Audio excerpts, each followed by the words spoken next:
Never let yourself be the victim. If I could go back in time and have a conversation with my 8 to 10-year-old self, that would be the message I would give. Because when you think about it, you're a kid, things don't go your way, what do? You cry, you whine, you throw a fit, you want your parents to feel sorry for you. You feel sorry for yourself. It's how you deal with things at that age. And then you grow up, but you don't necessarily shed that habit, that mentality. And it becomes obvious, right? I mean, you can talk to someone for 30 seconds and you know right away if they have that victim mentality. The world's falling down, they're tired, they have so much to do, they're so busy, X, Y, and Z. Look, having that mindset does two things for you. One, it makes you come across helpless and weak, and no one wants to come across that way. Two, it does not get you to where you're going. It does not change the situation. Right? Here's the reality. There is always a way to get what you want. There is always a way to position yourself to move away from what you don't want. You can quite literally become what you want to become, but you cannot look at life like it's this problem, like it's against you. The ball is in your court.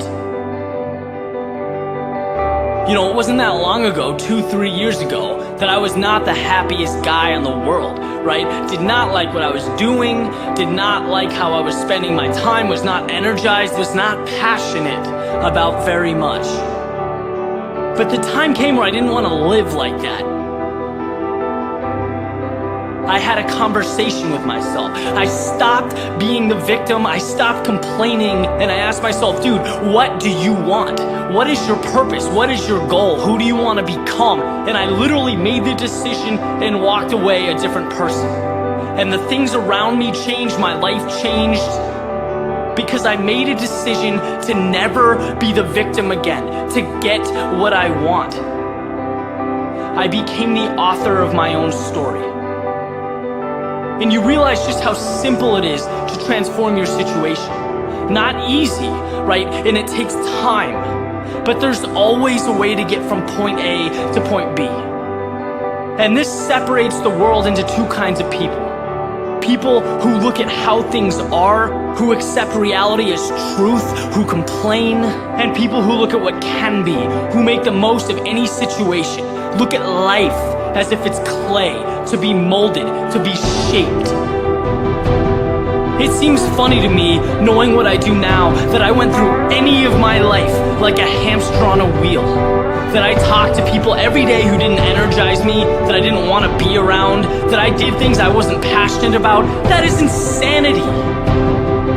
Because if you don't like something, but you do nothing to change it, what's left for you to do?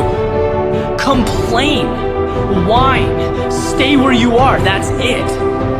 See, one of the reasons I reference athletics so much is because they bring this mentality on you that when things become difficult, when things become challenging, your one job is to find a way to figure it out. And I always did. And I took that and I brought it to everything else I do. And now it's eye-opening to see people achieving success, financial freedom, these things everyone wants, and know that the difference between them and everyone else is that they felt like they deserved it. A lot of the time they weren't smarter, stronger, they weren't more gifted starting out, but they moved toward what they wanted. They didn't cry or groan about the problems, they didn't look for sympathy. Those at the top of the mountain are not victims. They would never let themselves be victims.